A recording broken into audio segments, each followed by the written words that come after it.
São 20h09 em todo o espaço nacional. O capital de 195 empresas detidas ou participadas pelo Estado será alienado entre 2019 e 2022 no quadro do programa de privatizações, de acordo com o Diário da República, publicado na última segunda-feira.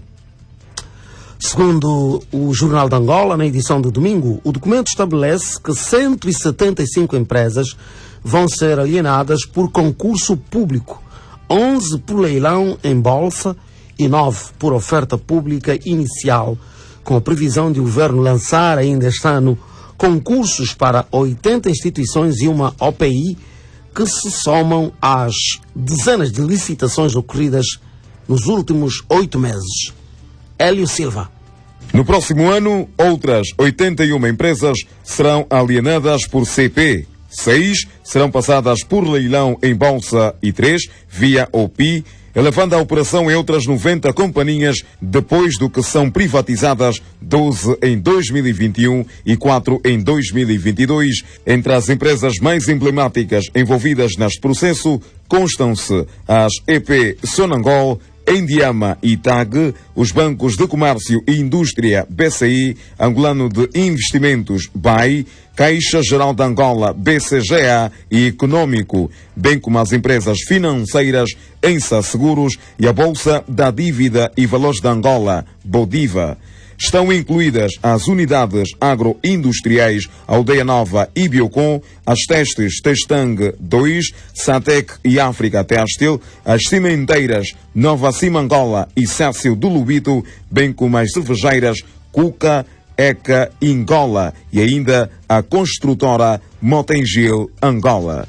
As companhias de telecomunicações a passar para o capital privado no âmbito do PROPIV são a Unitel, onde a MS Telecom tem uma participação de 20%, a própria MS Telecom, Net1, Multitel Angola, Angola Telecom, TV Cabo, Angola Cables, Empresa Nacional de Correios e Telegráficos de Angola, Angola Comunicações e Sistemas e Empresa de Lista Telefónicas de Angola.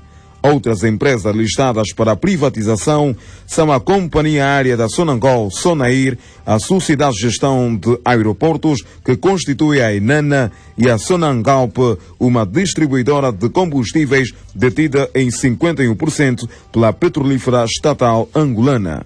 O documento fornece indicações sobre o emprego previsto para o encaixe das privatizações, declarando que as receitas do PROPIV serão canalizadas para o financiamento de programas que sirvam para o desenvolvimento económico e social de Angola, com destaque para o fomento do setor produtivo.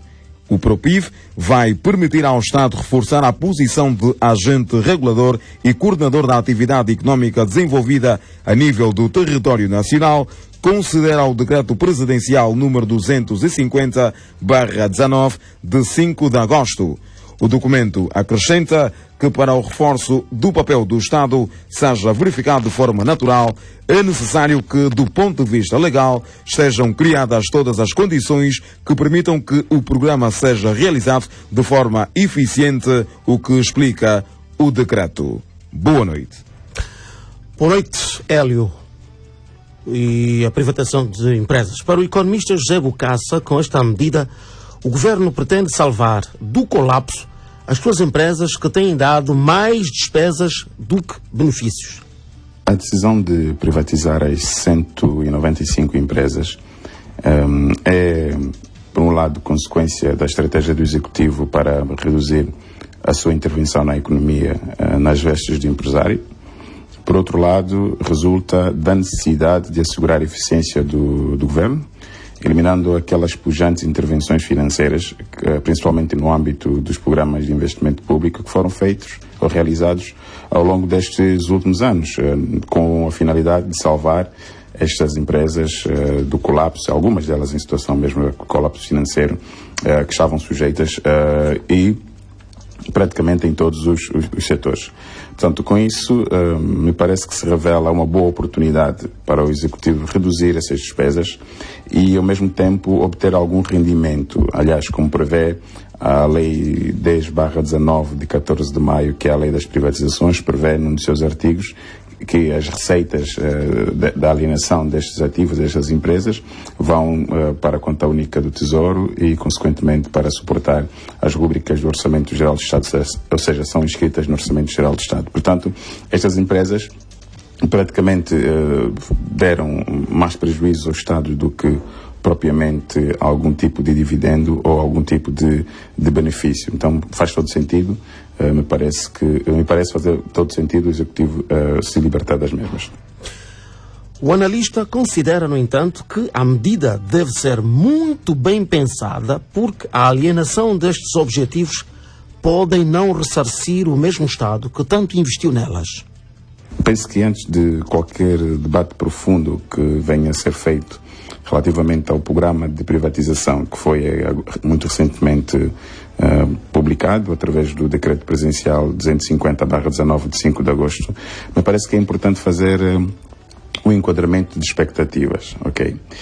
E sem querer fazer futurologia, me parece claro que a privatização ou a alienação de todas essas empresas e participações não assegurará ao Executivo a obtenção de rendimentos que sejam comparáveis com o volume de investimento, suprimentos, etc., que o Executivo já fez ou já realizou nestas empresas. Portanto, dito isto, neste processo todo, eu vejo oportunidades. Vejo oportunidades para captar investimento direto externo, ou seja, na medida em que se for fazendo rondas, e como está previsto no programa, rondas de investimento, roadshows fora das nossas fronteiras, acaba por ser uma grande oportunidade para levar ao conhecimento dos investidores estas empresas e o potencial que elas que elas têm. Por outro lado, vejo também como oportunidade que vai-se dar espaço à iniciativa privada, a fim de que seja este setor privado a dinamizar estes setores. Portanto, seja o setor privado a dinamizar todos estes processos de desenvolvimento económico, ou de maneiras que o Executivo seja praticamente liberto desta função. E a outra oportunidade é que o Executivo vai praticamente ter aqui o caminho aberto, assim posso dizer, para otimizar os mecanismos de regulação, na medida em que o Executivo passa praticamente para a sua função principal no mercado, que é de regulador. José Bokassa entende, no entanto, que com estas oportunidades também podem surgir desafios. E um deles é o de evitar o ressurgimento de monopólios. E os desafios que eu vejo, assim, rapidamente, é que o Executivo vai ter de assegurar a transparência neste processo, ok?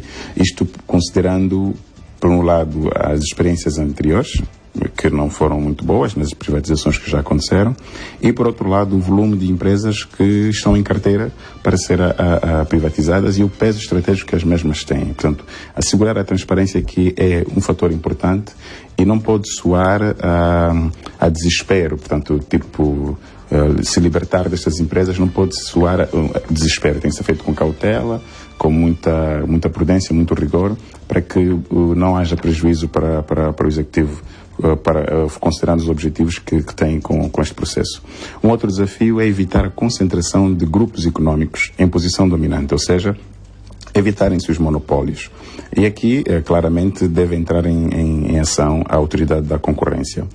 Eu vejo que, ainda no capítulo dos desafios, apesar da Lei 1019, que é a lei das privatizações, definir a proibição de aquisição destas empresas, mais concretamente as pessoas politicamente expostas ou em posição de conflito de interesse, incluindo os seus cônjuges, descendentes, ascendentes, etc., é sempre necessário levar a cabo um nível de rigor imensurável. Portanto, temos de evitar que situações do passado se repitam.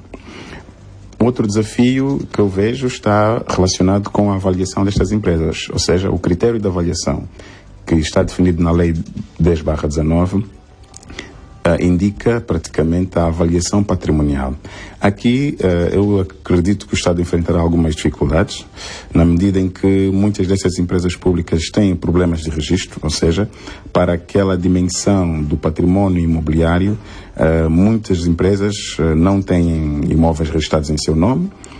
Mas também isto é um desafio que pode ser facilmente ultrapassado com o trabalho exaustivo da avaliação patrimonial, portanto, e consequente processo de registro. Mas, à partida, vai-se claramente identificar isso nos diagnósticos que forem feitos.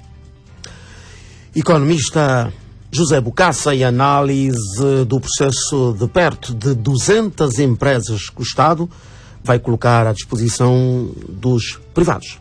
Ou seja, haverá o programa de privatização destas empresas.